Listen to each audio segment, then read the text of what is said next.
Good morning. Happy Tuesday, October 22nd. Are y'all ready for today? I am. I have notes. I'm prepared. A little better than the last couple times. Anyways, okay. So today's episode is going to be about me, why I design, why I created this channel, why I do what I do, and what I love about it, okay? So, excuse me. All right. Anyways, so first off, I want to address the name of my channel is Designer Drive. It's kind of a little play on words because, as most of y'all know, or many of y'all know, is that I'm a big part of the car community. So drive cars, haha. Design. I design a lot for the car community. It made sense, but it also means the reason for this channel is what drives me, what drives other designers, what drives us to do what we do, especially when we're so underappreciated so much.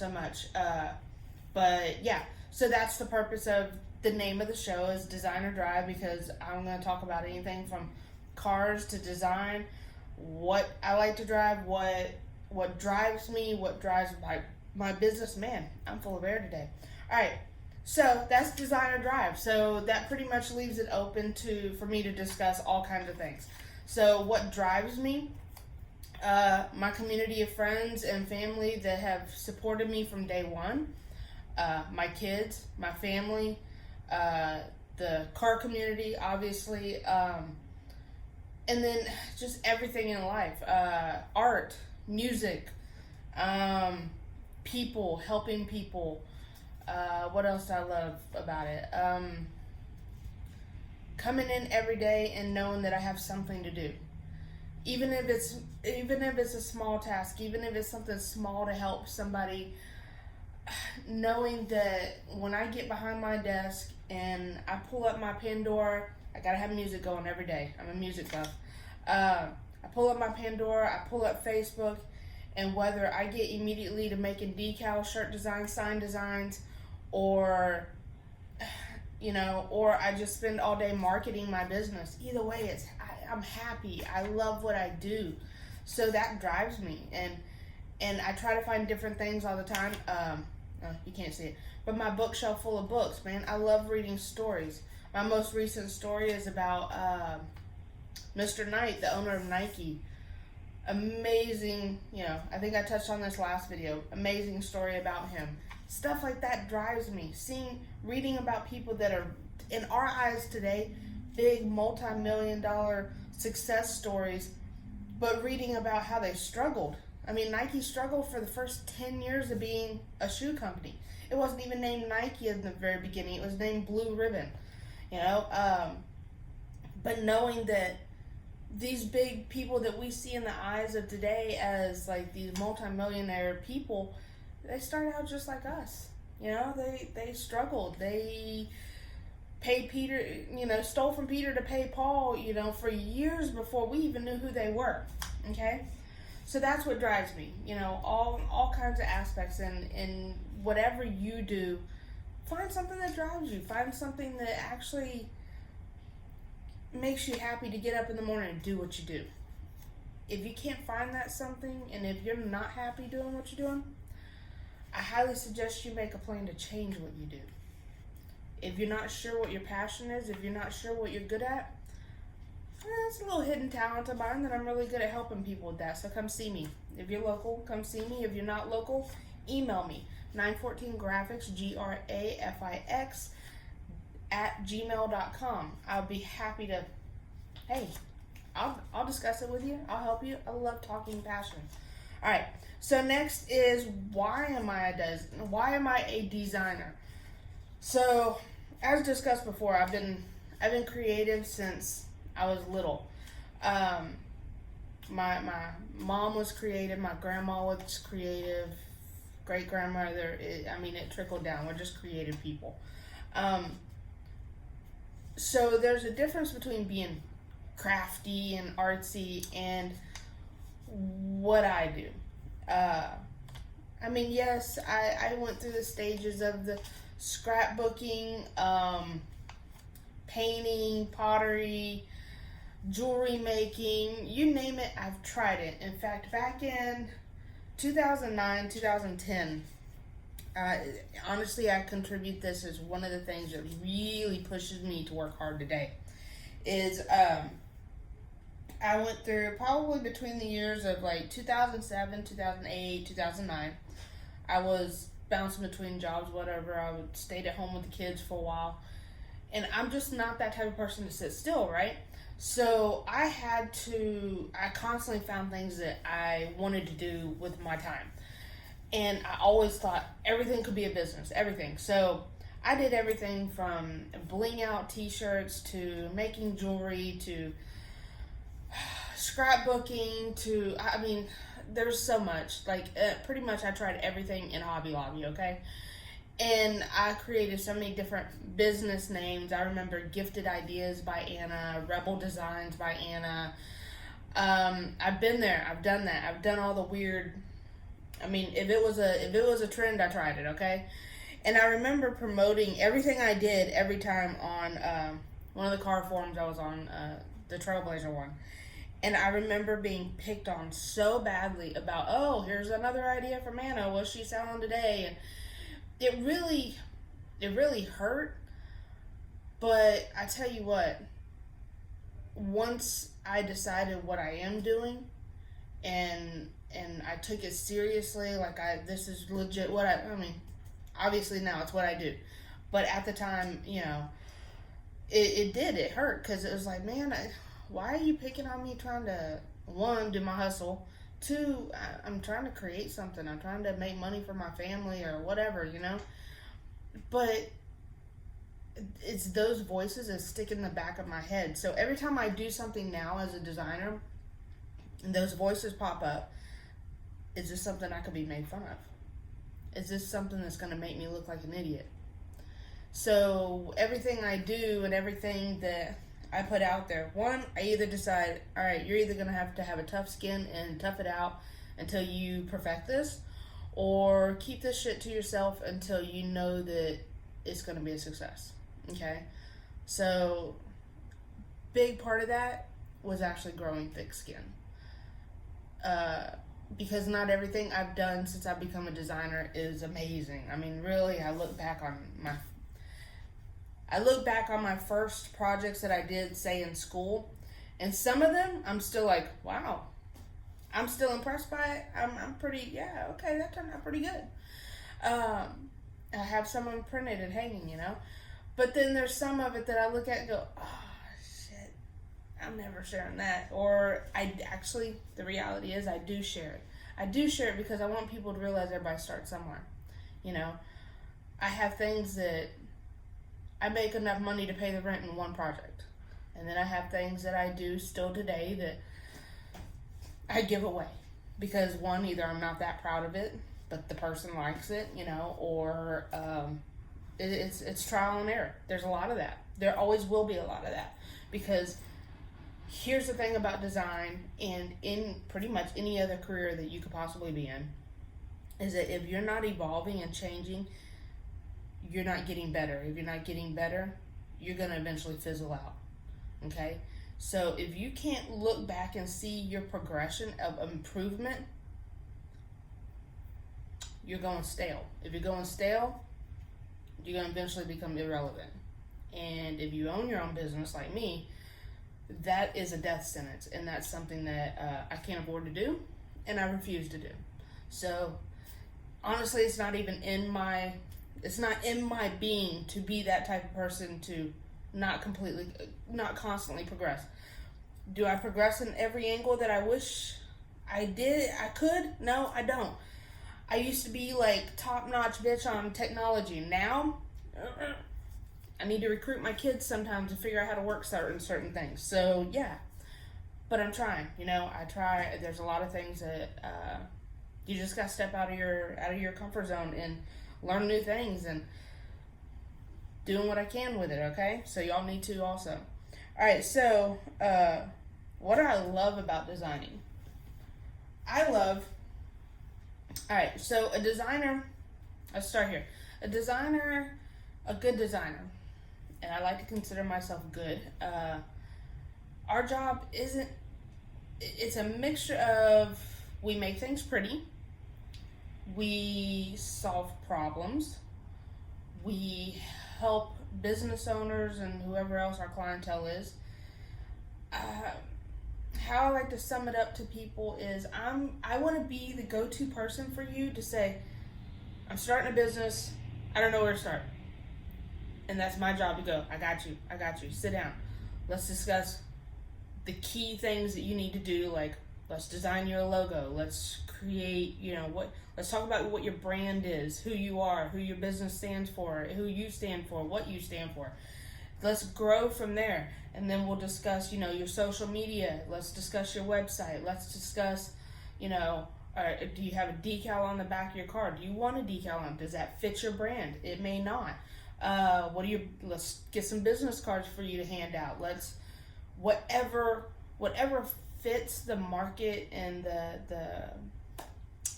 business that you're in, that's what we discuss. And that's what I'm good at discussing. That's what I love to do. I love brainstorming ideas of what a company could be, what a brand could be. I love researching. Okay, say you come to me and you say, Anna, I'm starting a plumbing company. And I'm starting this plumbing company because my grandfather was a plumber, my great-grandfather was a plumber. It's time for me to start my own, right? I came from another state. I'm coming here. This is what I'm doing. Awesome. I want to know, not just, plumbing is plumbing, right? It's not anything really magical about it. But I want to know, what's your grandfather's name? What's the name of his company? Why? How many years have they been in plumbing? Where did you start in the industry? I want to dig all those nitty-gritty, really cool, like family heirlooms and secrets, and not secrets, but facts out, and create this really remarkable thing that you're going to be proud of. You're going to be proud to wear a t-shirt with your logo across it, because the color is the color of your grandfather's old Chevy truck he used to have. The font is your grandmother's handwriting. Your business cards reflect, your personal style of this is a traditional business, but you're a modern guy, so you want a very modern style card. You want to reflect a little bit different than what your father and grandfather and great-grandfather did. That's the stuff that I thrive off of. That's the stuff that I love to discuss and pull together and make it happen, okay? I'm going to go on tangent here. Things I love about design. I love typography. Y'all seen my chair before. Hold on. Let's see. Let's see if y'all can see it. Where'd it go? There it is. See my chair? That's my chair. I love anything that has to do... Whoa, that's a close-up. Alright.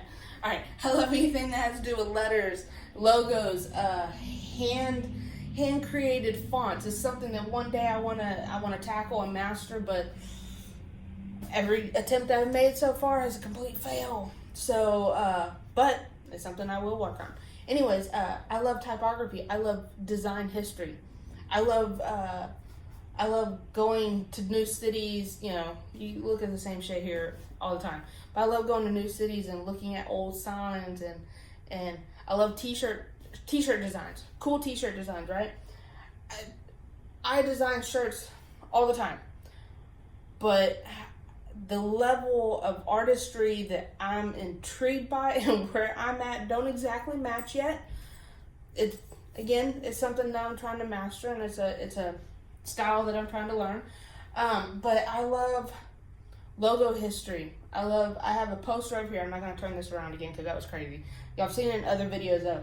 And it's a poster I got in Waco where Dr. Pepper factory was created. And it's the logo history of Dr. Pepper. I saw that and I just geeked out. I had to buy it. I didn't care if that bitch was $300. I was going to buy it because it was just amazing. I got it custom framed. Eventually it'll make it up on my wall.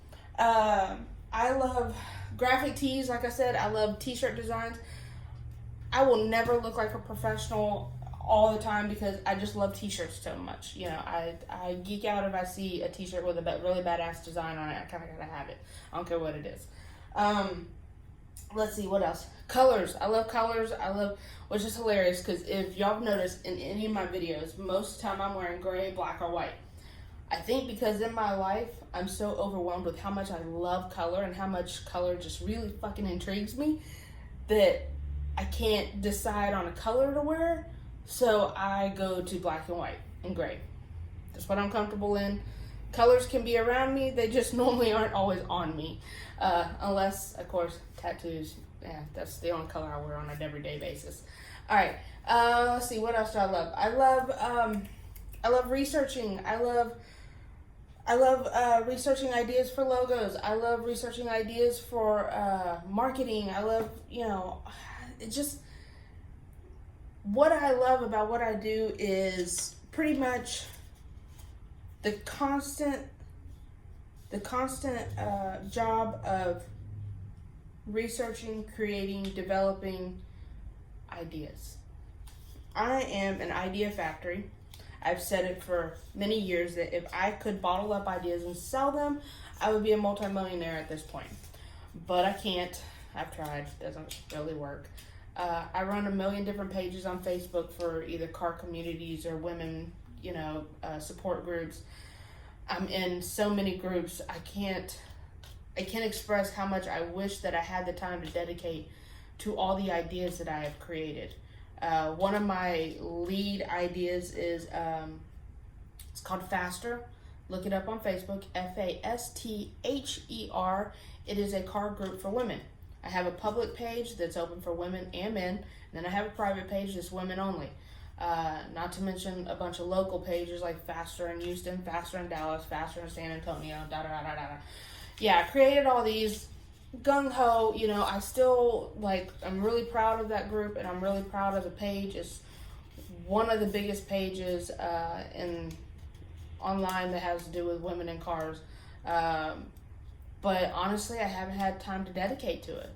I really don't. I can't. I spread myself too thin. I have all these ideas and all these things that I want to do with my life, but there's only one of me, and there's only 24 hours in a day. And some days I back off of 914 and I dedicate a couple days to Faster, and I pump out a bunch of cool shit, get the page stirred up again, get people going, and then I dip again. I dip because I have to focus on 914 first. 914 comes first because that's the core of everything. Okay, 914 is the one that creates the shirts for Faster and for the TBSS ladies and G8 Betties and SS Sirens and all these other awesome pages that I created for these women in cars, and it's what's got to come first. And I'm very thankful to a group of women and all that are in a bunch of these pages that keep things, from going too stale. They're constantly posting or they're constantly sharing, and I appreciate that. That if it wasn't for them, page would have went dormant probably a few years ago. Anyway, so these are the things that drive me. These are the things that excite me in life. My husband that supports me 1,000%. If you don't have support in your life from the people that you love, it's very hard to progress in anything and to be successful in anything. I'm very thankful to my husband. My kids, who down low know that mom's badass. But, they're getting older and they ain't got time for my craziness. So, they appreciate it some days. My son uses my office because he's the badass photographer in the family. Now I pass that on to him, and he's beyond exceeded what I've ever been able to do. So he uses my computer in my office. So yeah, mom's convenient in that way. My daughter, my daughter's very creative, just like the rest of the women in our family, but she's pursuing the music, her music end of it, and I'm very proud of her for that. So she's not really that interested in what mom does, but that's okay. That's okay. Everybody, like I said, everybody has their own passion, and everybody should follow what that is in their life. But yeah, I can't get through a video without tearing up. This is bullshit. Okay, this has got to stop. Anyways, super proud of how far I've come, And I'm very thankful for everybody that has supported me, and that is what drives me. Thank you. Y'all have a good week. See y'all next Tuesday.